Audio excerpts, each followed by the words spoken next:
Got a quick little project this morning. We're gonna calibrate the pH meter here. So we have some distilled water. We got some 4 calibration solutions, and we got some 7. So what we're gonna do is we're just gonna start off, and we got some clean cups here. We're gonna pour the solution into each of the cups.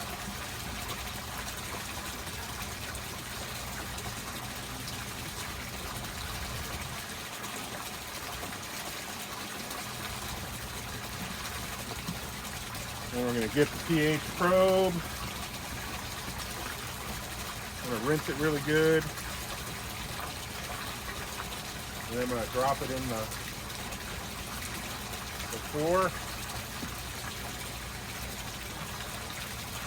And this is saying we're at 4.3. So we're going to turn that down there.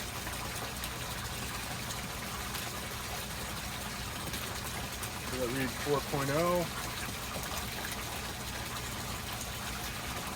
And we're going to rinse this again really good.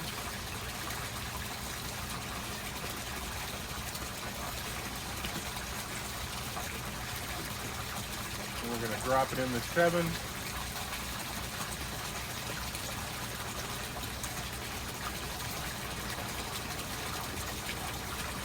That says we're at 7.3, so we're going to adjust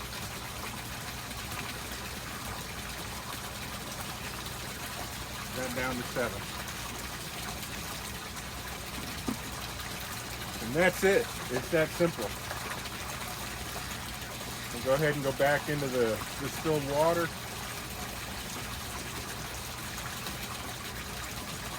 Then we'll go back into the 4 just to double check. Yeah, it's saying 3.8. Maybe we'll tweak it just a little bit.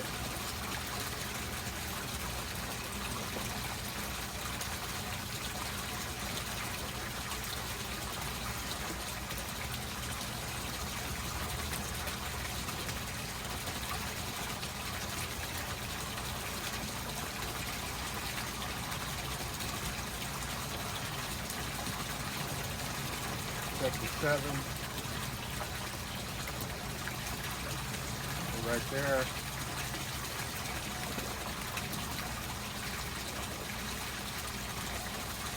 Check the 4 again. Close enough. Drop that back in here.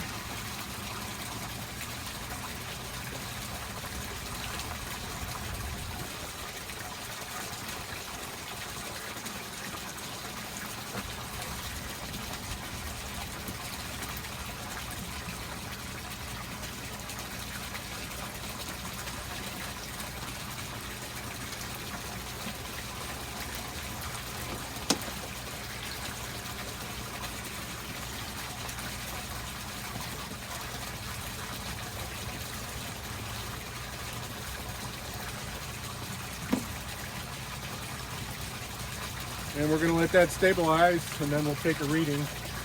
But it's looking like it's a little low, so I'm going to take off and go get some stuff, and we'll go ahead and throw it in here and see if we can get the pH up a little bit. Be back in a second. All right, the pH meter is reading about 5.3 right now, which is pretty low. Thank goodness we have goldfish that can handle a really big range. We like it to see it up around 7, so we're going to add a couple things to help raise the pH. Now there's 3 major nutrients that you don't get a lot of in the fish food, and that's calcium, potassium, and iron. So what we're going to do is we're going to add about 1.5 tablespoons of potassium hydroxide.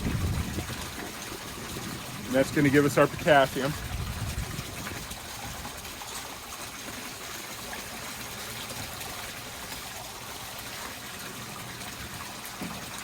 And then we have about 2 heaping tablespoons of hydrated lime or calcium hydroxide. And then we have a tablespoon of chelated iron. That'll help add the iron and the calcium into the system.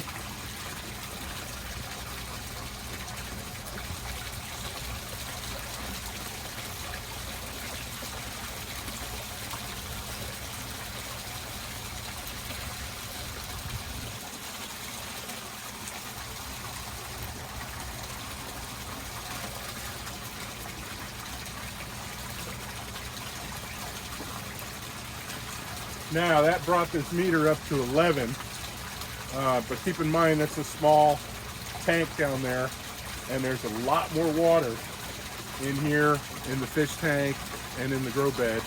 So that's going to go in and mix with everything and hopefully raise the pH up later this afternoon, back up to 7. If it's not quite up to 7, we'll add a little bit more. But it's always good to add it just a little bit at a time, because you don't want to stress the fish out. It's actually even better to add it into a separate tank and then let the tank drip in really slowly. And I used to have that set up here, but it kind of fell apart in a storm we had one day. Pretty windy, and just kind of blew it apart. So we don't have that right now. Maybe we'll add that as a project list, and we'll do that. But we'll come back later this afternoon and we'll see where we are.